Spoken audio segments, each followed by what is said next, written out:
Okay, next question from Claire, then we'll come back up to Lee. Claire B. Lang, Sirius XM NASCAR Radio. What's the dynamics back there with the drivers? You know, you have sort of a bag of Joey Logano, constant improvement. They're watching him. They want to see him, you know, kind of climb out of where he was at. And you're doing so well. And Denny, who would have thought this time this year he'd be where he's at? And after last week with a horrific hit, how do you guys, what's the dynamics with you three drivers back there?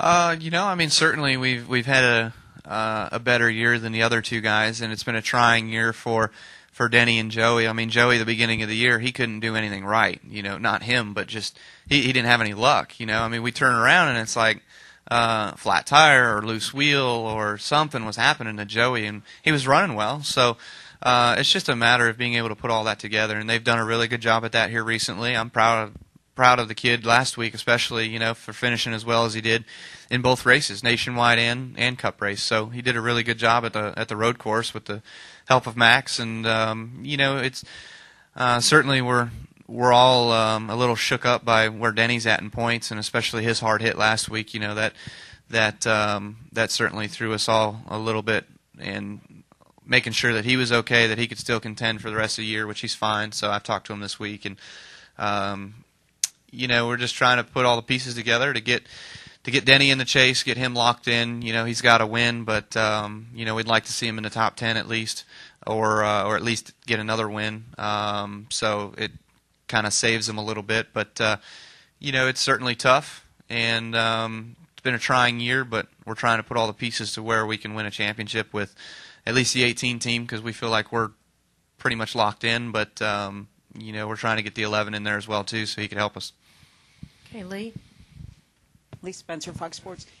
Is there anybody that you're looking at, you know, where you're at right now in the chase, right up at the top? Who do you see as a long shot, a wild, you know, to use the term wild card? Who could be that guy that could really surprise people once they're in the chase? I think we've seen that here the last couple of weeks, and that's the 2 car.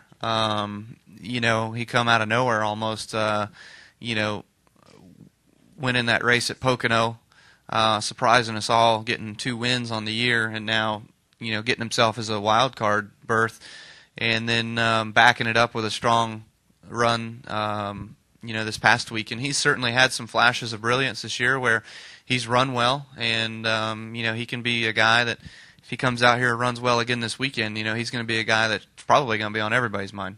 Do you run out of steam, or do you have to lose a chase before you win a chase? I mean, do any of those, you know, factors play in? For Brad or for anybody? Just, you know, Brad, or you know, this would be his first time actually getting to that point, and Yeah. all the pressure that's, you know, what it's like to be in that. Yeah, he you know, he probably learned a lot last year from winning the nationwide championship, but you know, still I think the Cup level, there's something different about the Cup level that's just a lot more than you expect. And so you know, to come out here and to think that you're going to be able to contend for a championship right out of the bat, I've been slapped in the face with that before, about 4 times, you know, so it can certainly you know, change your opinion of the chase right out of the gate. But you know, you got to be ready for it. You've got to play it as you have the first 26 races. You just got to do what you can do and control what you can control, and try to minimize your damages on you know, bad days. Okay, we'll take a question from Bob, and then a final question from Monty. Bob Hocker, Scene Daily. To kind of follow up on what I asked earlier, when you look back, can you tell us kind of what you see as the difference between winning and not winning? Well, certainly getting to victory lane and going woohoo versus sitting on pit road and going, damn, there's a difference. But you know, I don't know. I mean, there's a lot of differences to it, but you know, on the racetrack, what could we have done differently? You know,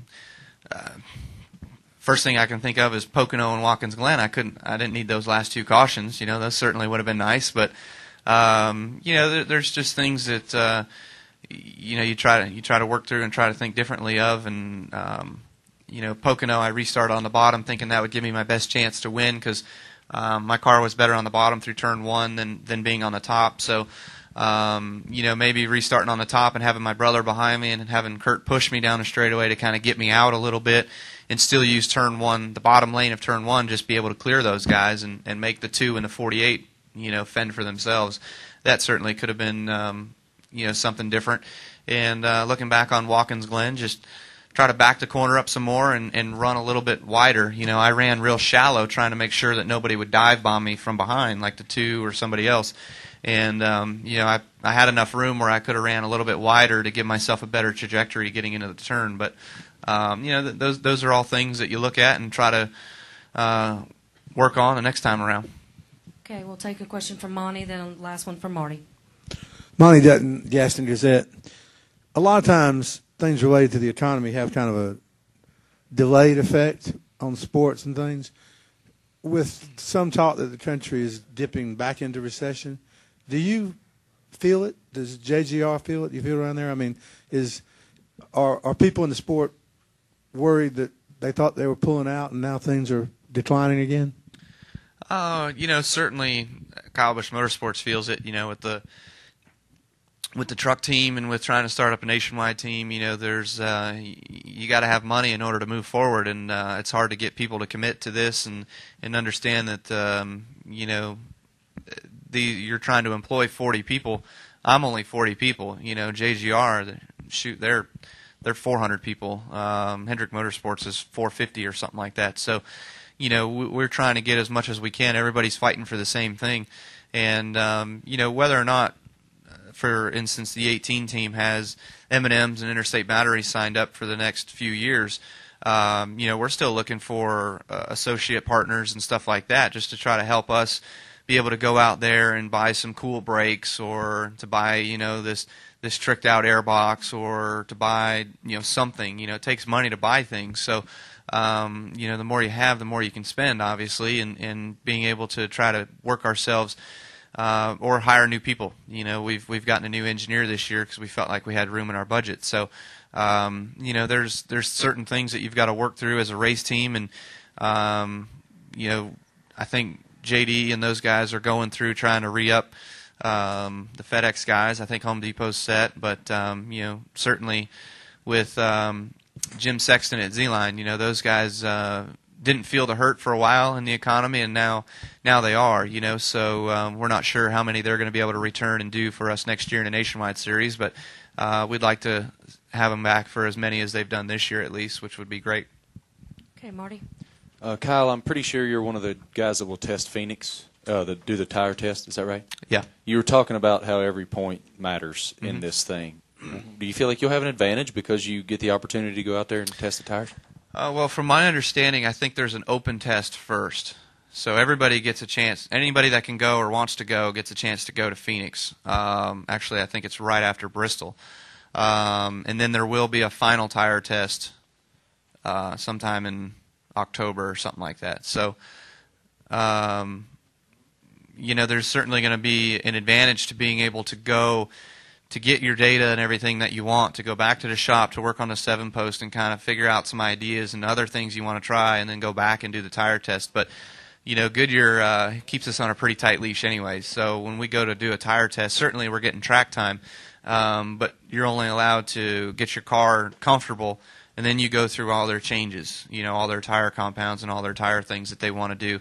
And they may give you one extra set of tires at the end of the whole thing in order to go play on, that you'll have to do whatever you want to do. But that's not for certain that that's going to be the same tire you get to go back and race on either. So, there's certain advantages to it, and certainly it's not a disadvantage, I feel. But any more laps you can get on a racetrack that's freshly paved is going to be beneficial. Kyle, thank you very much for your time this morning. Good luck this weekend. All right.